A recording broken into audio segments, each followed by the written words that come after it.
Blazor Bootstrap Components, Part 2 of 3. In this video, we'll look at the Bootstrap components you can use in your web pages. These are not the form input components, but rather other useful interactive components. For the form input elements, there's a link in the description below. In Part 2, we'll demonstrate the next bunch of these components, but you'll find links to Part 1 and 3 in the video description below. We've also placed links at the end of this video. Note that the grid and modal components have separate videos of their own, and you can also find links to them in the description below. Create a new Blazor web app. We'll use the long-term support.NET 8, and you can choose either server or WebAssembly. Make sure to set interactivity location to per page or component. Once created, you can delete the sample counter and weather pages. First, we need to install and set up the Bootstrap package. If you browse to docs.blazorbootstrap.com, you'll find instructions under Getting Started, depending on whether your project is a WebAssembly or server app. If you're already familiar with setting up Bootstrap, you can skip to the next section. You can find the different sections in the description below. First, we'll need to install the Blazor Bootstrap package.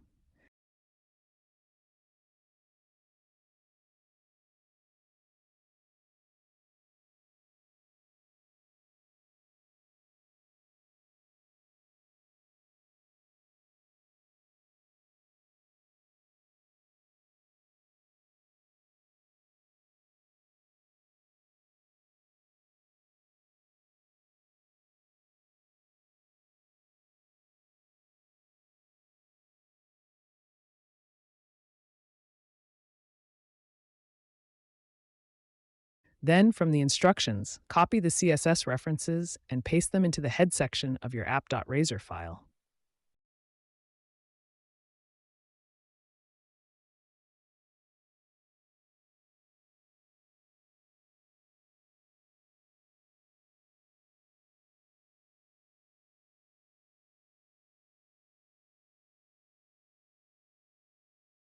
You can also remove any previous references to Bootstrap.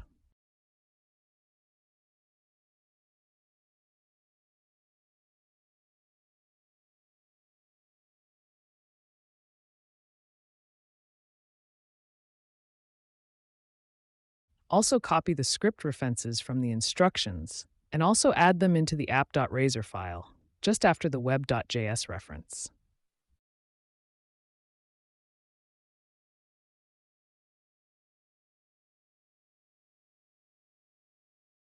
Finally, we'll add the service to our program's CS file.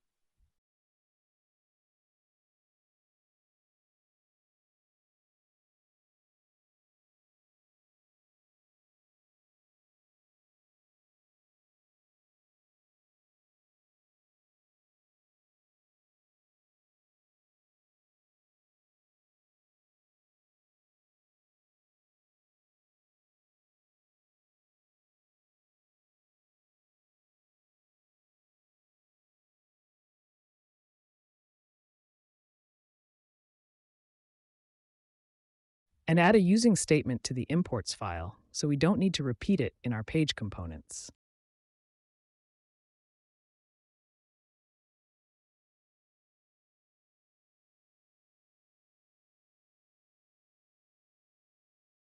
We'll add a new Razor component to the Pages folder.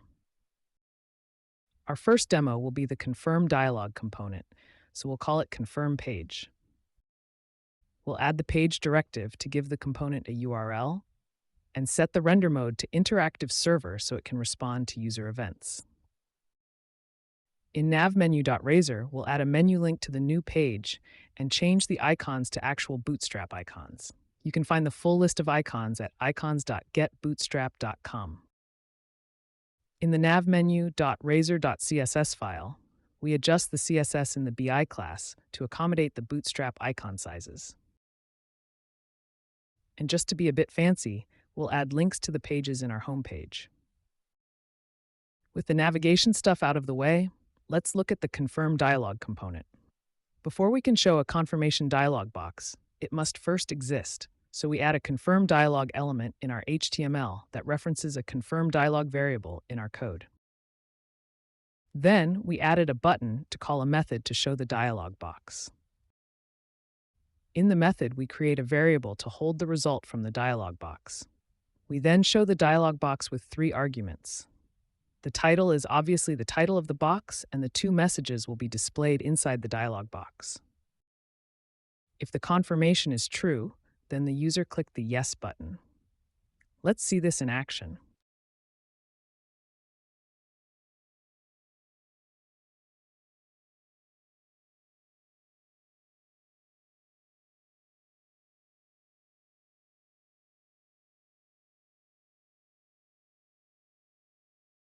A confirm dialog can also display dynamic content. Here we have a Delete Movie button. When you click the button, a confirmation dialog is displayed that contains a razor component which displays the details of the movie. Then, depending on whether the user clicks No or Yes, the action will either be canceled or the movie will be deleted. First, we'll add a movie demo component. This is what will be displayed inside the confirmation dialog. In the HTML, we simply show the details of a movie. In the code section, we set up a movie ID parameter. This will be passed to the component from the page. When the component initializes, it will retrieve the movie with that ID for displaying. In this case, we simply hard-coded a movie record to simplify things. Back in our confirmation demo page, we have a confirm dialog element and a delete button that calls the delete movie method when clicked. Then below that, we show a message that displays the action the user took. In the delete movie method, we set up a dictionary that will hold a string for the key and an object for the value. This will hold the parameter name, the one we created in the movie demo component, and the value of the movie ID we want to send the parameter. Next, we show the dialog and set its dynamic type to movie demo component. We give it a title in the form of a question and pass the parameter data to it. This will use the movie demo component, pass the parameter to it, and display it in the body of the dialog. If the user chose to delete the movie, we could call the API to perform the deletion. Here, we simply change the message value to indicate what the user chose.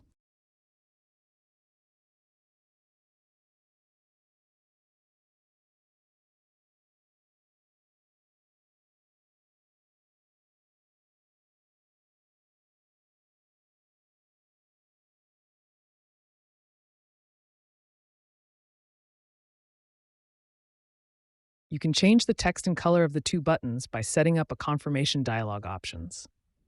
Then you can simply add the options to the show method.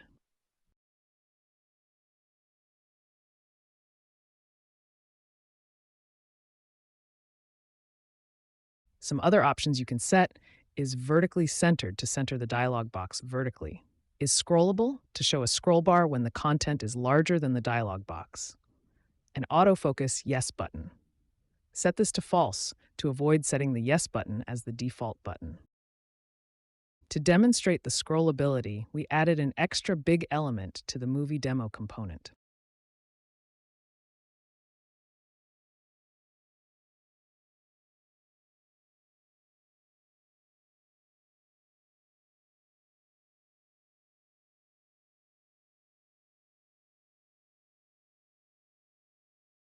Next is the Dropdown component. This component behaves like a horizontal menu with drop-down submenu items. You can set a drop-down element's color to one of the built-in drop-down color values. For the top header, you add a drop-down toggle button and specify its text. Below that, you declare the actual drop-down menu. Each drop-down item in the menu has 2 attributes where you can specify a URL to a different page or location on a page. The type of the drop-down item would usually be a link. Then simply specify the content of the item between its tags. You can also specify which one of the 5 directions the drop-down menu should pop up on.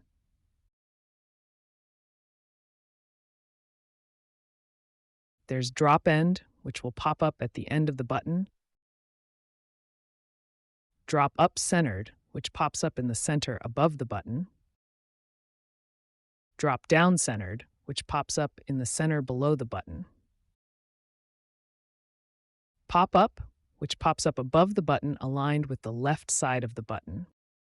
And drop start, which will pop up to the left of the button if there is space on the page.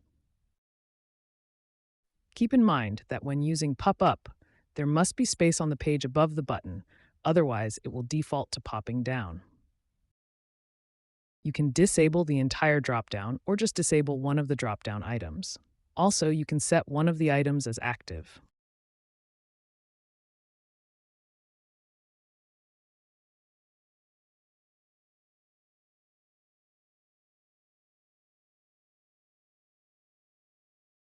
By default, the drop-down menu aligns with the left side of the button, but you can set it to align with the right side by setting the drop-down menu position attribute to drop-down menu position end.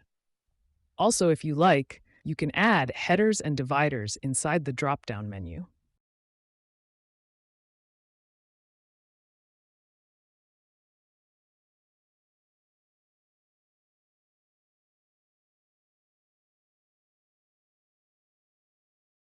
Of course, you don't have to display drop-down items in a drop-down menu. You can also display free text or even an edit form with a reset and submit button. You can also control a drop-down from code by calling its show, hide, and toggle methods.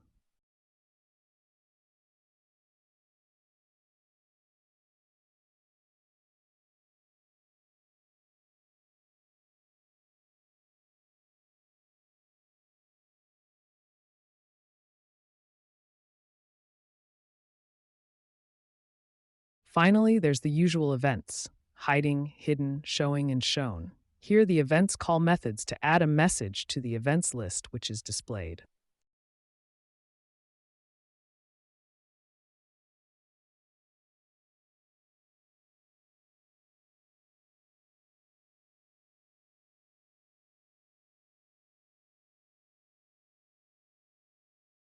We've already created full videos for the grid and modal components. You can find links to these videos in the description below.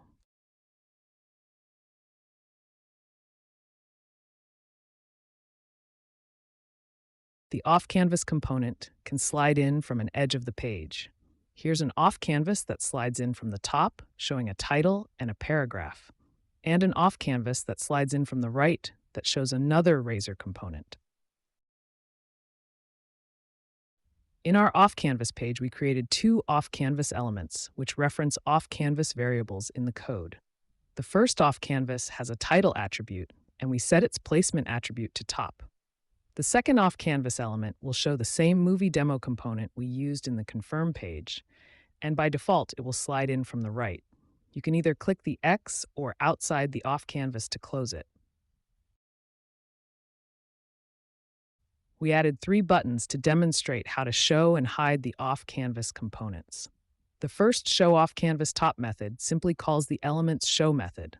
The second show method will show the movie demo component.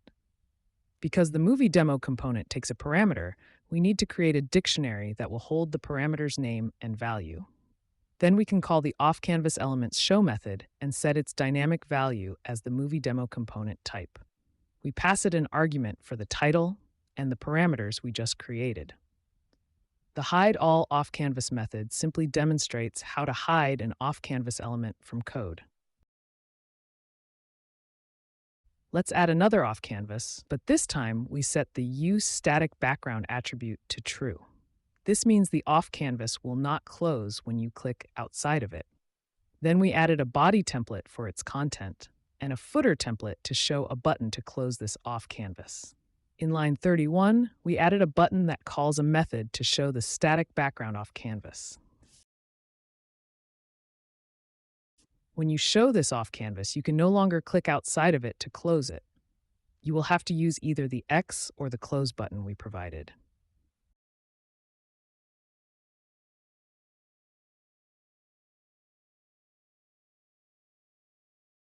The off-canvas component comes as small, regular, and large sizes. You can set the size with the size attribute. We've added 3 buttons to show the different size off-canvas components. All 3 buttons call the same method and pass it the relevant off-canvas object.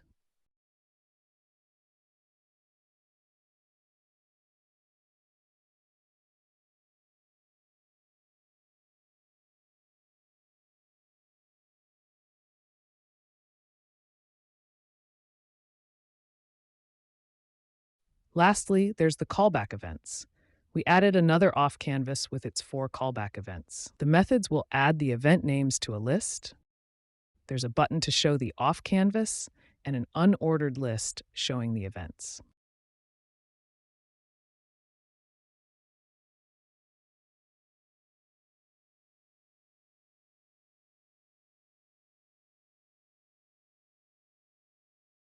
Next is the pagination component.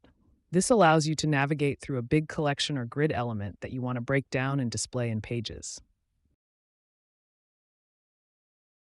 For this first demonstration, we simply added the pagination components and specified their number of total pages. For the next pagination element, we set the current active page to 2, set the total number of pages to 15, then the number of page numbers to display to 3, and we change the first, previous, next, and last buttons to chevron icons.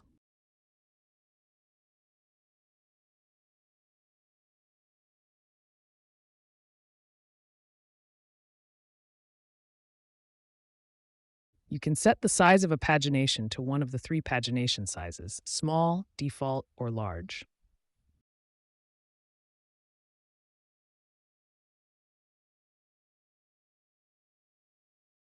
Specify the pagination component's alignment to either default left or center or end.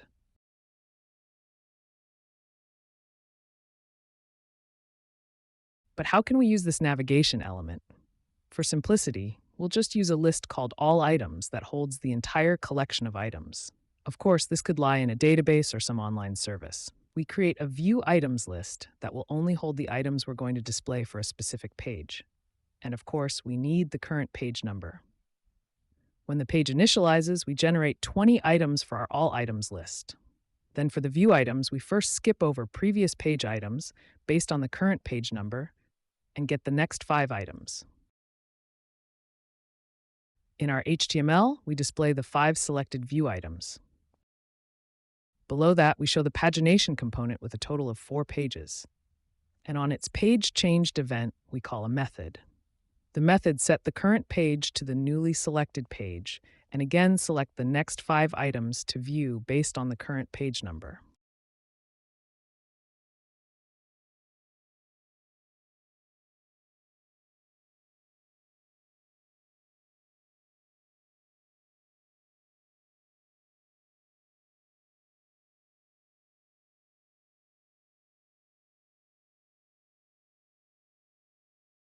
The preload component is the little spinner you see on screen when something is loading or the app is busy doing something.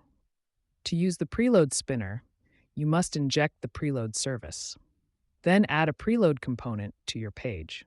Here you set any text you want to display under the spinner through its loading text attribute. Below that, we added a button to call a method to demonstrate the preload component. The method shows the spinner, then waits for 5 seconds before hiding it again.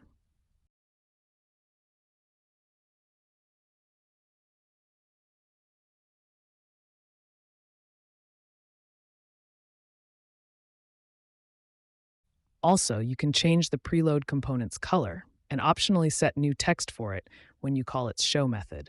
This way, you only need one preload component in your page, and you can use it for various purposes.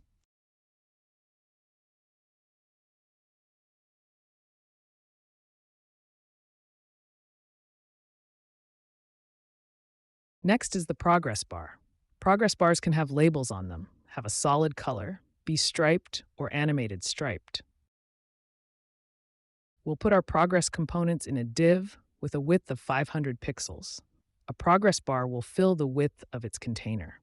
A progress component encapsulates a progress bar. That's because it can contain more than one progress bar on the same bar, as we'll see in a moment. The width attribute of the progress bar is actually the percentage of the bar it fills and can be from 0 to 100. You can place a label on top of the bar with the label attribute. Set a solid fill color for the bar using one of the progress color values. Then set its type to either striped or striped animated. You can increase and decrease the percentage or width of the bar in code. First, we'll add a progress bar and set a reference to our progress bar variable. Then we added 3 buttons to call the increase bar, decrease bar, and reset bar methods. In the methods, we call increase and decrease width to change the bar's width, and change the label on the bar to its new percentage. The reset method calls the progress bar's set width method to set it to a specific value.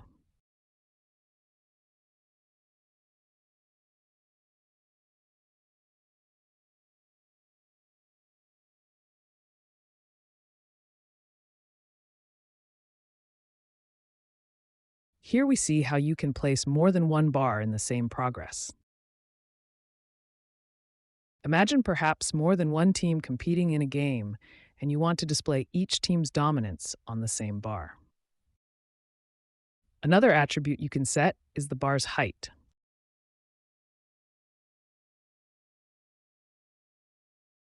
The final component in this video is the ribbon component.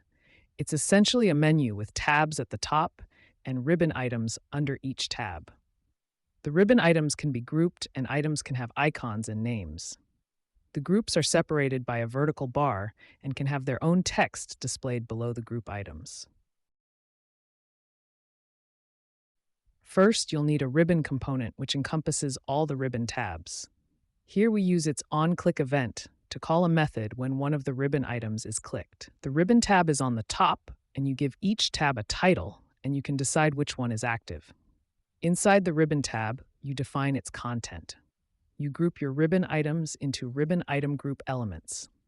Every group can have its own text or name displayed below the items.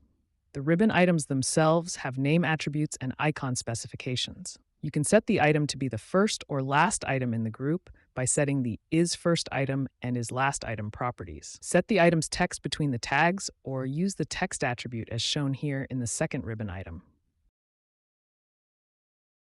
Below the ribbon, we display the last selected item, which is set in the onRibbonItemClick method. For the item icons, you can alternatively use your own PNG files. Here we created an images folder under the www root folder and added our own PNG. Then for the ribbon item, we use the image source attribute to point to our new PNG file.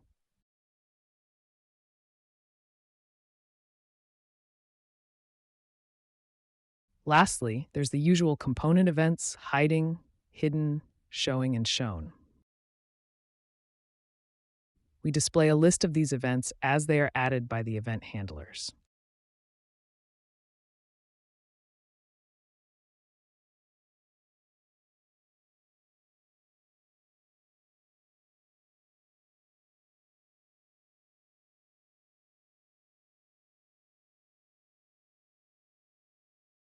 Thank you for watching our video. For more tutorials on C#, hit subscribe and click the reminder. Give us a like so the video can be visible to more people.